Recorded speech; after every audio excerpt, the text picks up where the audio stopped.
Hi, ako si Tita ng EzyNode e-learning at ngayon ituturo ko sa inyo kung paano makakagawa ng H5P activity na interactive videos.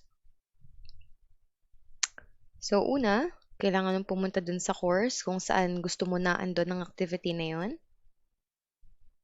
Kasunod, i-click mo yung add an activity or resource. Piliin ang H5P.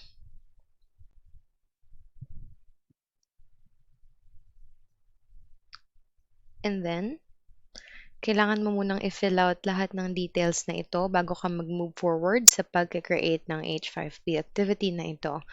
And in this session, I'm going to teach you how to make, again, interactive video.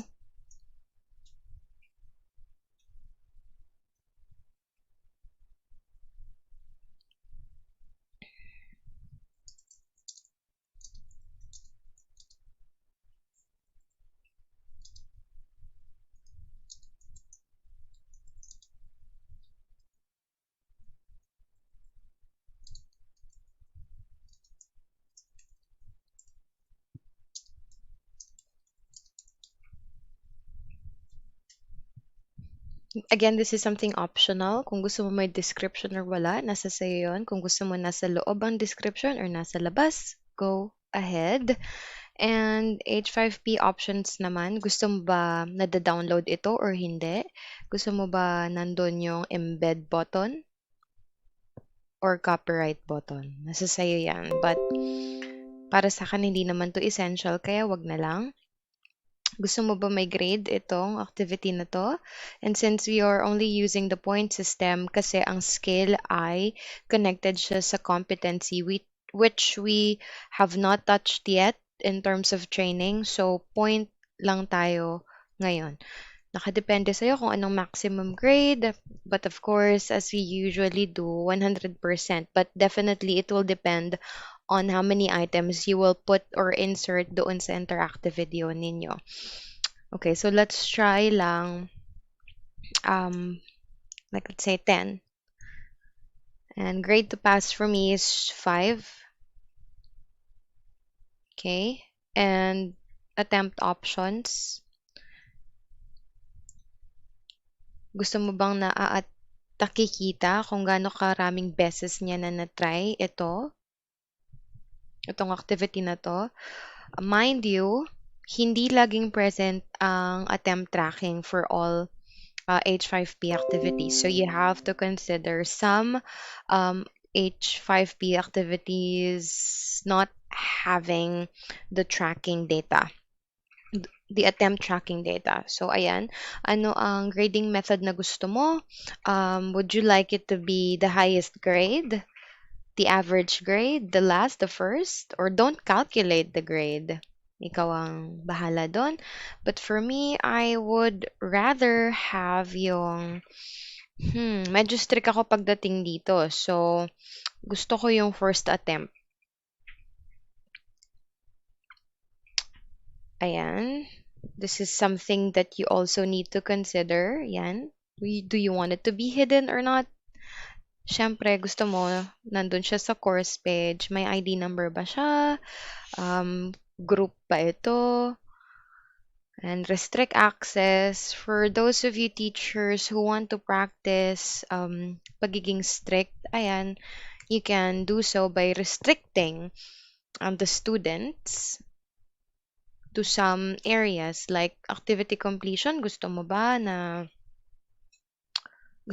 required na tapusin ito? Ayan, gusto mo ba hanggang kailan lang siya pwedeng mabuksan? May highest grade ka bang gustong ipa-achieve sa kanila? Or depende ba sa user profile ang makaka-access nito? Or you want to add more or something more complex than what has been mentioned? For me, I want it to be this. So, gusto ko date para maging conscious sila na kailangan nilang i-accomplish ito in a specific period of time lang. So, student must or must not. So, must match the following. So, kailan mo gusto siyang matapos, right? The date from or until. So, gusto ko is until. So, deadline ng ibibigay ko. Let's say I'm gonna give the student a week to accomplish the task. So, today, it's September 10. After a week, so 10, 11, 12, 13, 14, 15, 16, 17, pwedeng ika-18 or pwedeng ika-17. Alright? Oras. So, depende kung halimbawa gusto mong i-match siya dun sa oras ng klase ninyo. Right? So, gawin na lang natin as early. Sige, para mas may consideration pa. Hanggang 12. Yan, ang tanghali. So, that's it. Activity completion. Ayan. Since parehas na siya dun sa restrict access sa expect completed on, kokopyahin lang natin yung process. So, technically, this is another deadline. So, the same lang siya. This way, ginawa mo lang mas strict. Kasi dinoble mo yung option ng deadline nila. So, ayan. Manually ba? Or, ayan. Kapag natapos na,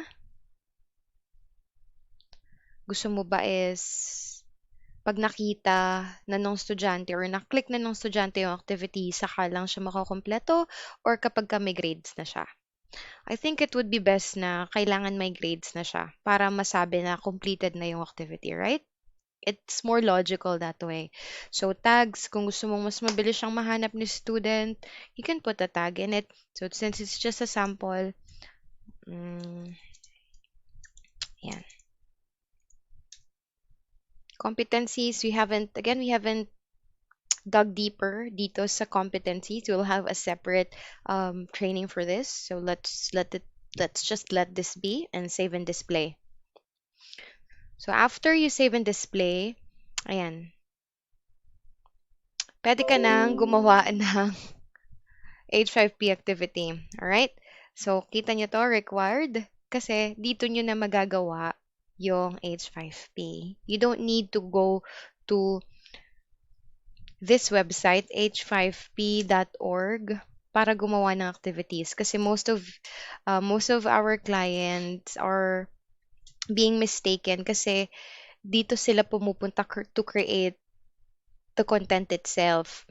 But to remind you guys, ang purpose lang nitong pagbisita or pagpapakita ko sa inyo nitong website ng H5P is para makita ang samples for each activity. Ibig sabihin, kung gusto mong makakita ng example kung paano gumagana ang isang content, para din magkaroon ng idea kung paano mo siya pwedeng magamit sa iyong klase, then visit this website. But not to create logins here, okay? Kasi kasama na siya dito sa inyong website. Alright? So, ang gagawin natin ngayon is interactive video, right? So, ganito. Kung gusto mong makita kung ano yung mga possibilities, yan. Dito mo siya makikita, right? Yung mga examples. Ito yung sinasabi ko sa inyo. The game of farm animal sounds. Click on the animal that makes this sound. Oh no, that wasn't the right animal. Click on the green arrow if you'd like to try. Click on the animal that makes this sound. A cow. That's right.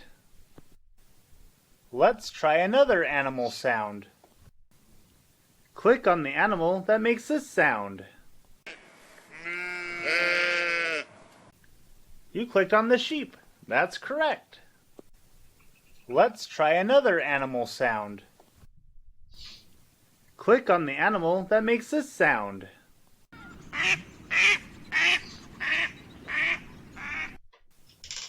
Good job. It's a duck. Let's try another animal sound.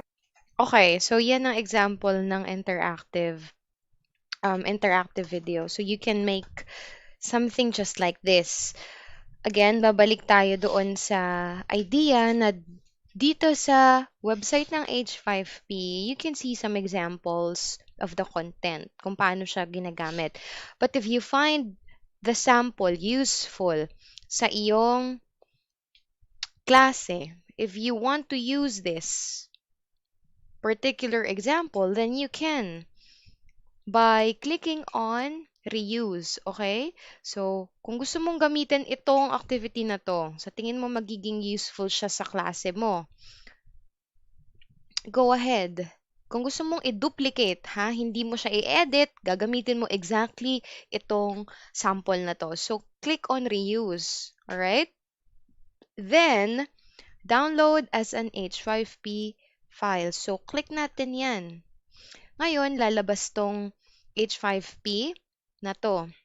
Ito na yung downloaded content mo. Now, if you want to use this, okay, balik tayo dito sa course mo. Ayan. So, nandito tayo sa page ng H5P, tama? Dito sa package file, i-click itong arrow na to or itong box na to. Then, you will go straight sa upload a file. Okay? Choose a file or choose file.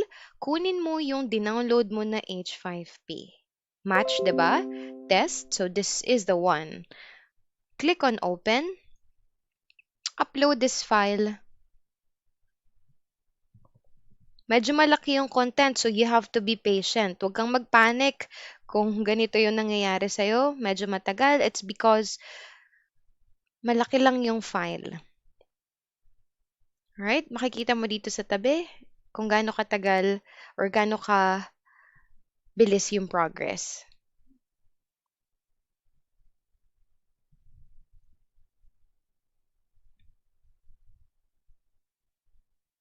Ayan. So, there it is. Okay? Yun lang ang magiging purpose sa'yo nitong website. Pero if you want to create your own, that's a different story. I'm going to show you how. First, ayan, ito munang sample na to. So, if you want to use this, okay, this is the test from the website. Ulitin ko. If you want to use that, click on Save and Display lang.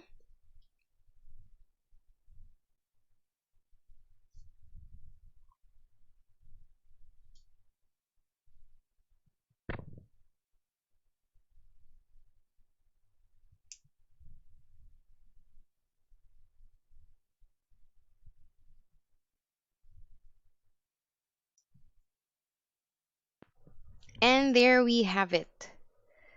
Ayan, nandito na siya sa course page. Ngayon, tuturuan ko naman kayo kung paano talaga kayo makakagawa. Okay, pinakita ko lang din sa inyo just in case magkakaroon kayo ng tanong na gusto nyong gamitin. What if gusto nyong gamitin yung nandun sa sample? Okay? So, let's try to create another one. Balik tayo dun sa course page ninyo. Ayan. So, since ito yung ginawa ko, ayan. So, may reminder for the students. So, let's try to create another interactive video. This is the one that you have created on your own. So, click again on H5P, name it.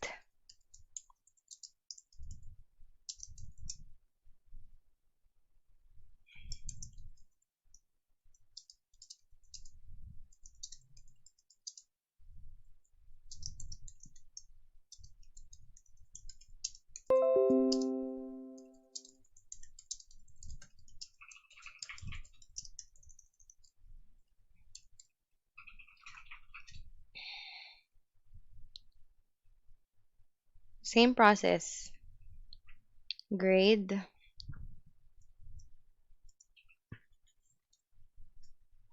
And attempt options. And this time I don't want to. Yan. Module settings. Restrict access. Ayoko na this time. Activity completion. Okay. Gusto ko naman is kapag may grades na. Pero wala nang deadline. Okay. Ayoko nang lagyan ng tag. And competency. Ayan. After you have configured all the settings,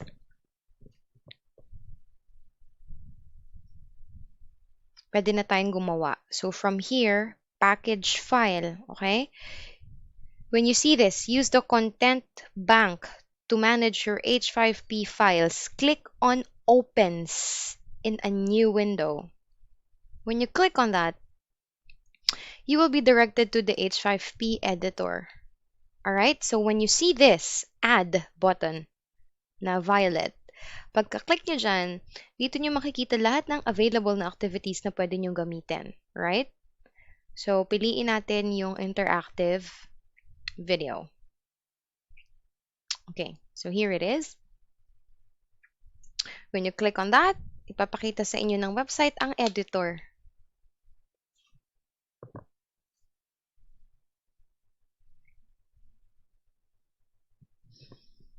Ayan, so may tour.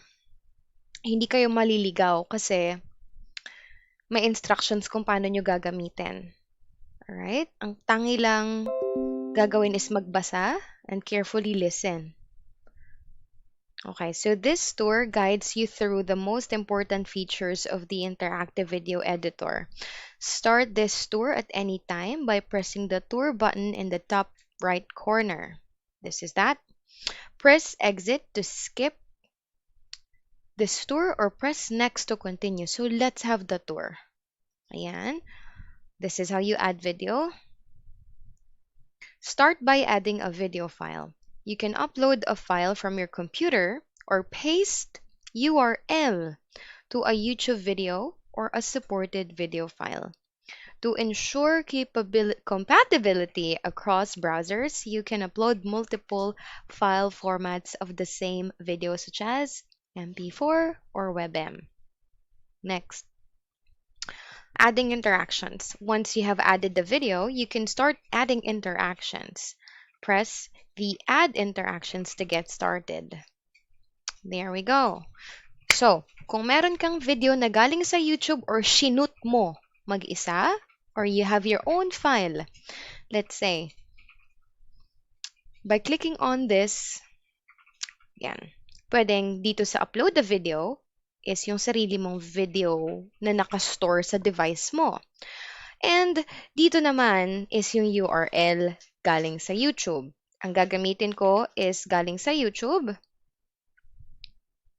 Para mas sigurado ka dun sa URL ng video na yon, mag-right click at copy video URL. Like so. Bumalik at i-paste.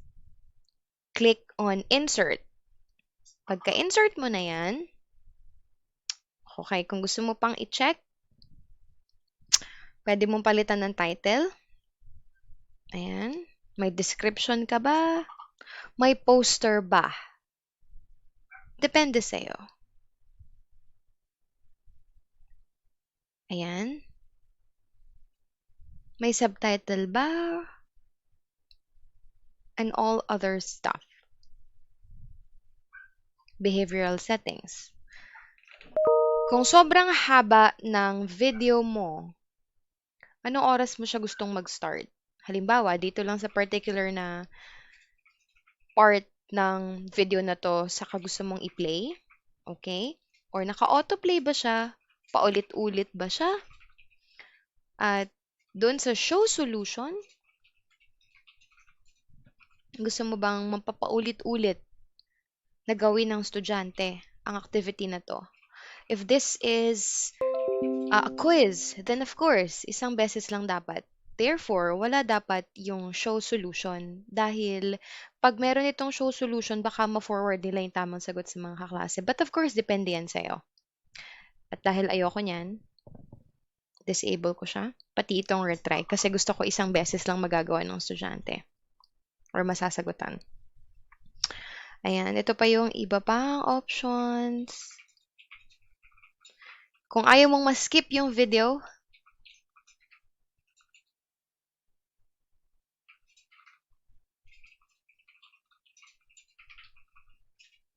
kung ayaw mo na may sound. But syempre, gusto kong meron. Yan. So, after ng settings, lahat ng settings ay nagawa mo na. Ayan. Napalitan mo na lahat ng gusto mong palitan dito. Ayan. Papalitan mo lang naman to kung let's say nagtuturo ka ng ibang lengguwahe. So, pipiliin mo lang dito sa language kung ano yon, and matatransform na nitong editor mismo kung saang language mo siya pinalit. Maliban lang kung siya ay Tagalog or Filipino, kasi unfortunately, wala dito sa options ang Tagalog. So, kung Filipino teacher ka, then you might want to change it on your own. So, after okay ka na dyan sa lahat ng settings mo, okay, save mo na. Okay, dito muna tayo sa interactions. Ayan. So, ito yung video na napili ko. Ayan, ito na yung interactions. Interactions yung tinatawag dun sa mga pwede mong i-annotate dun sa video mismo. Ayan. Once an interaction has been added, you can drag to reposition it. To resize an interaction, press on the handles and drag. When you select an interaction, a context menu will appear. To edit the content of the interaction, press the edit button in the context menu. You can remove an interaction by pressing the remove button on the context menu. Ayan, just want to make things clear. Yan, makikita nyo na may tour naman. So, hindi kayo maliligaw kung para saan ba itong mga ito. Okay? So, subukan natin na gumawa. Play ko muna itong video.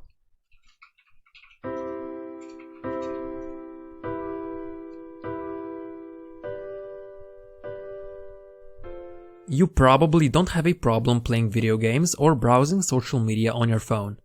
In fact, I have no doubt you could sit in front of a screen and do both of those activities for 2 hours or even longer without breaking your concentration. But what about half an hour of studying? Oof, that might be too hard. How about working on your side business for another hour? Doesn't sound too appealing. Even though you logically know that studying, exercising, building a business, or something equally productive will bring you more benefits in the long run, you still prefer watching TV, playing video games, and scrolling through social media. One might argue that it's obvious why. One activity is easy and doesn't require much effort, while the other activity is difficult and it requires you to apply yourself. But some people seem to have no problem studying, exercising, or working on their side projects regularly.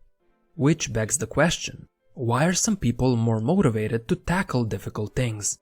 And is there a way to make doing difficult things easy? To answer this question, we need to look at this brain neurotransmitter, dopamine.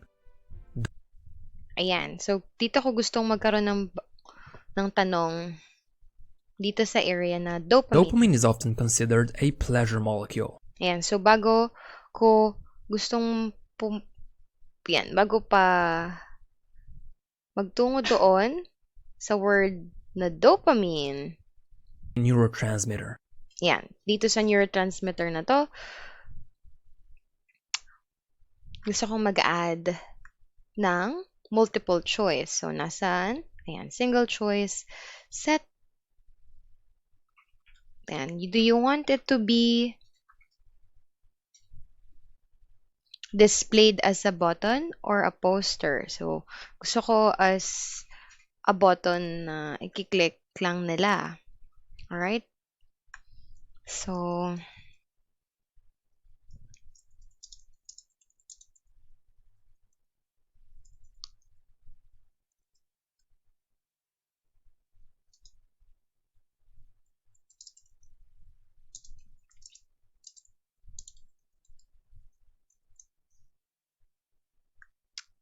yan. So, what is it? So, there. Okay, sorry. I think it should be in here. Okay, dito natin ilalagay yung question.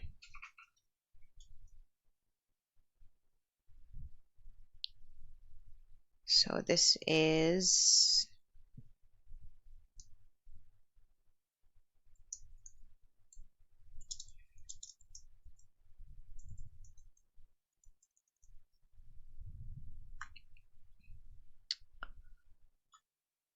the question. Okay. Lagay natin dopamine.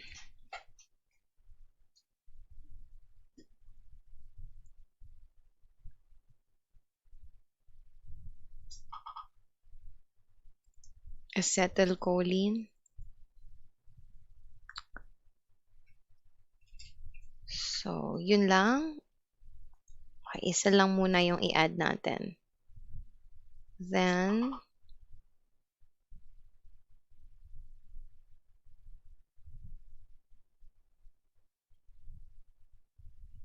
this is 1 to 50. Good job. Better luck next time. And behavioral settings. Okay, I don't want it to be retried, so no way. Not show the solution. Ayan. Adaptivity, action on all correct. Some other areas na gusto mo pang i-consider. Yan. So, after nyan,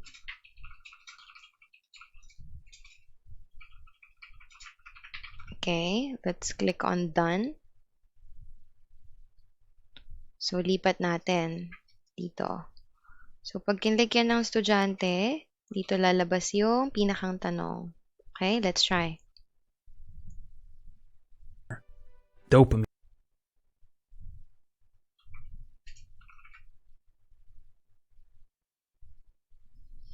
So, yeah, ganun lang.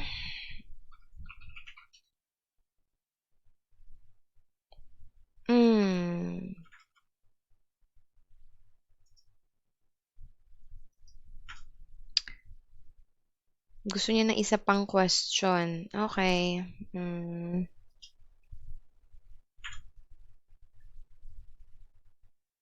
Although nilagay na natin dito.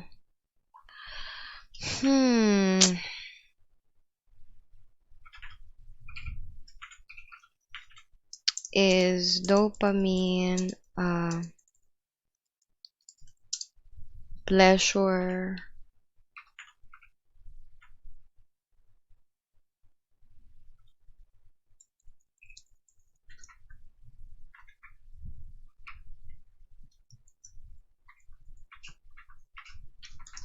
okay, let's try out this one.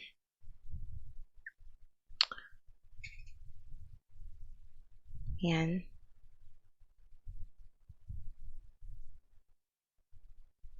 So, move natin ng konti.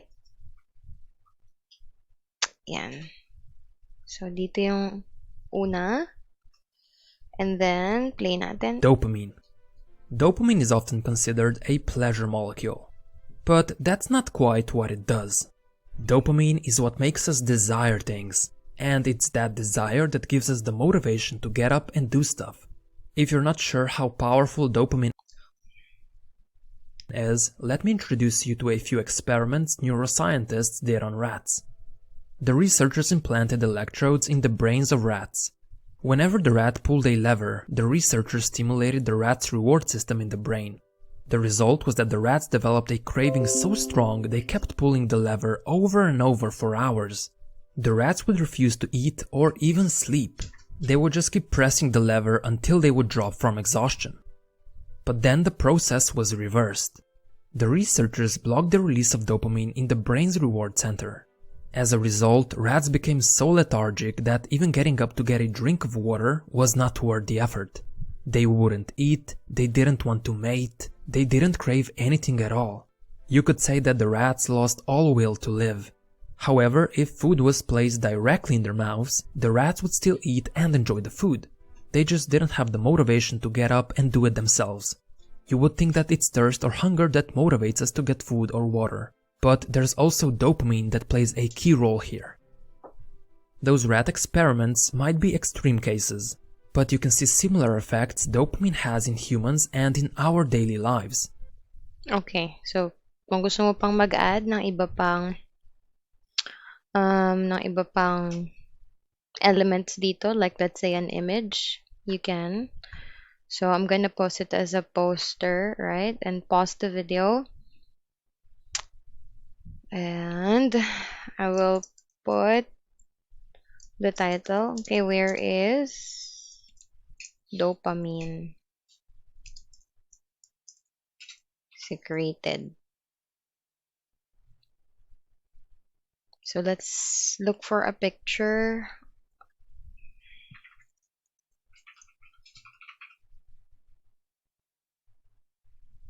Yeah, there, dopamine. Let's see. Pili lang tayo ng okay na picture. Or better yet, sa Google na lang. So,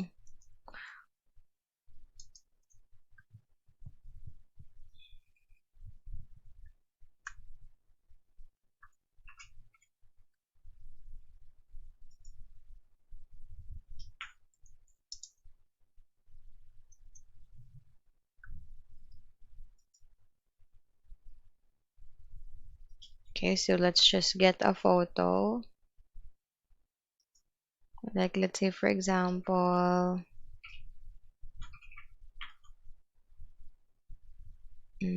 let's try this one. And then save image. There. Go back to it.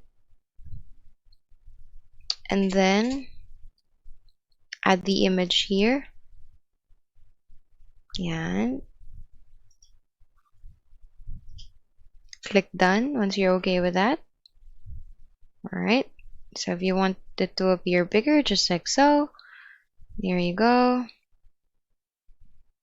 And when you want to add, let's say, additional information, halimbawa, gusto mong kumuha ng link ng babasahin pa for the students, yeah, you can do that. And yeah, pause the video if you want. The title is dopamine. And then done. Yeah, there you go. So if the students click on this one, they will be directed to this page. Okay, so napakarami pa ditong pwede kayong ilagay. Okay, let's try one more. In fact, your brain develops priorities in large part based on how much dopamine it's expecting to get. Okay. And heroin releases unnatural amounts of dopamine, which in turn makes you crave them even more. Of course, There, so let's put text naman. So anong klaseng text yung gusto mong ilagay? Halimbawa, you want a fact about dopamine, okay? Or anything actually. There. I'm very sure na meron naman na kayong sarili. I'm just doing this for the sake ng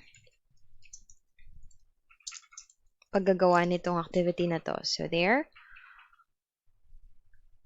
I want it to be a poster if you want. Yan, mas malaking texts, go ahead. And some other settings right here. As you can see, the background color, you can even change it. Let's make it more striking. So I choose red. Ayan. So, done. So here it is. Okay, let's change it to something like this. Okay, para mas viewable. Again, you have to consider kung ano yung device na ginagamit ng student eh. So there, let's... Of course, it has to be noted that nearly everything releases some amount of dopamine. Those behaviors. That's why we're... Ngayon naman, let's add another question, which is a true or false question, alright?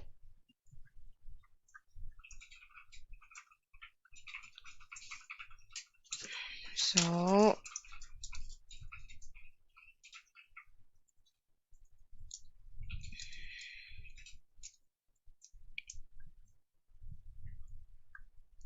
yan. So, done. Yan. You have to place it lang. But if you want it to be a poster, that's also okay. Yan. So, ganito na yung makikita ng estudyante mo directly. Ayan. So, there we go. And you can put whole lots more. So, sige, let's skip na. And now let's... what else do I want to put? Let's try... Mark the words or drag and drop? Okay, let's try the drag and drop. Okay, so this is my background image. Okay, pili lang tayo. Let's see. Okay, so here's a picture of the brain. And then once that's done, yeah, this is the scoring. So always 50% naman. Very good. Oops. I think should be here. And try again.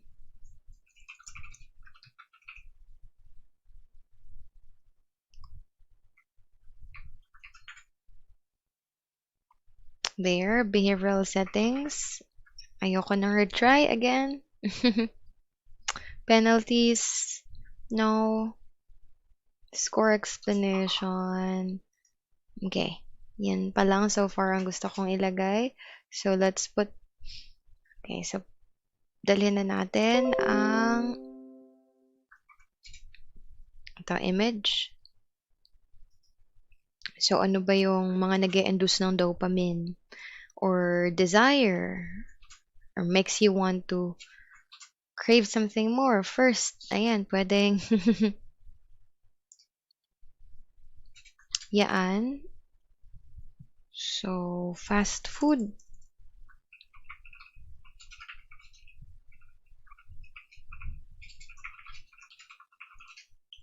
Okay.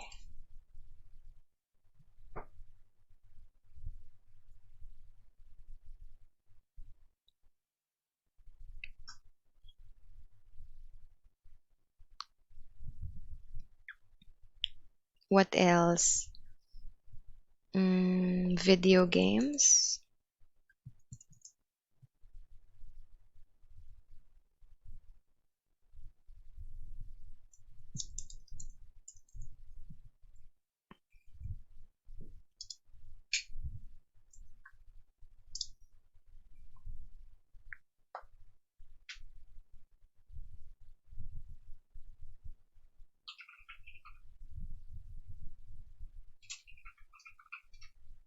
So where is the drop zone?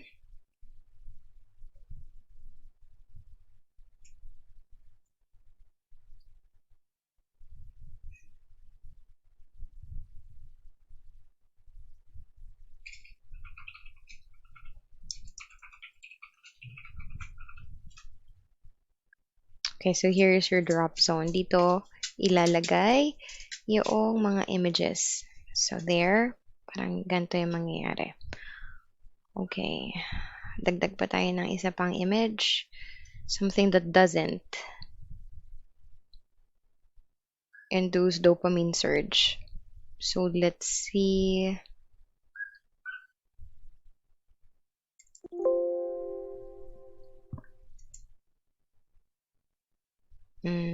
Typically, okay, broccoli. Let's try that. So that represents healthy food.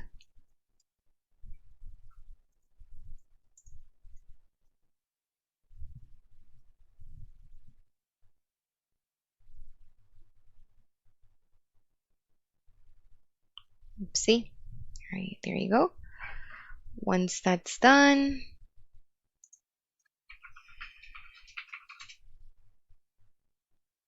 okay, done.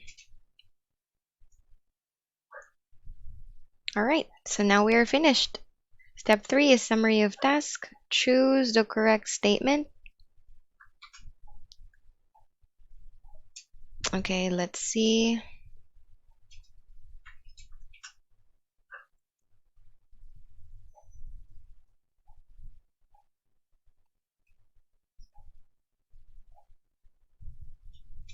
So this one is incorrect.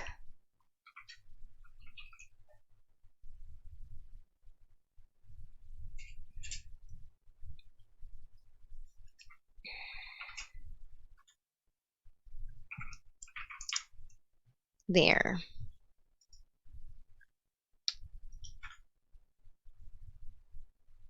Let's add the range again, 50%. So that's okay. Nice. All right, then there. Let's put the title to it. Dopamine.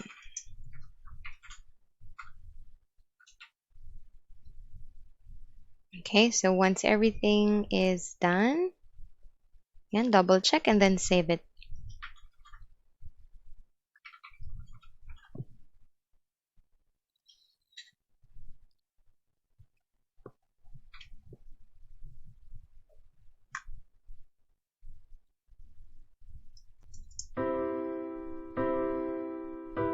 There you go.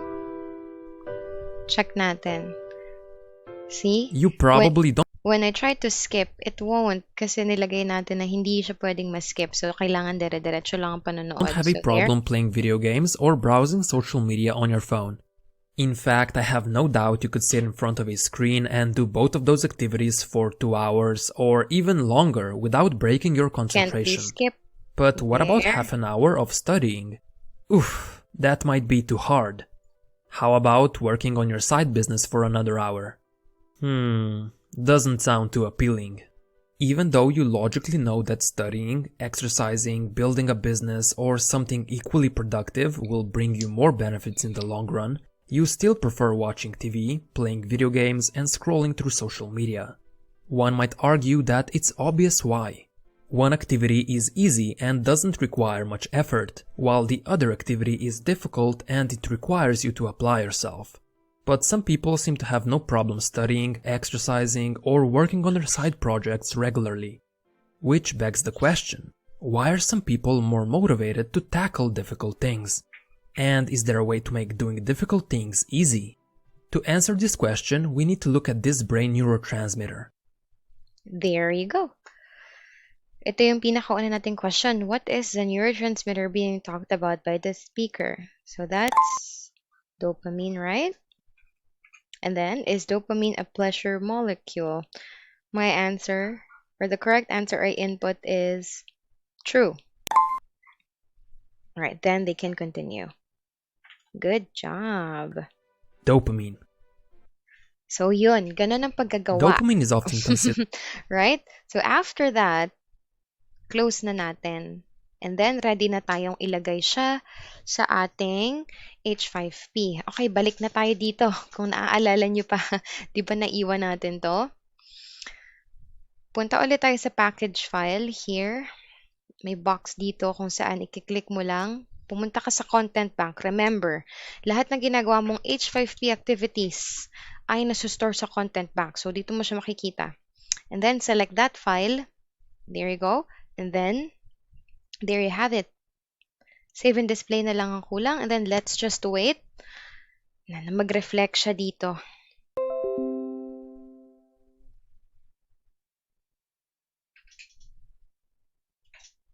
Yan, hintayin lang natin.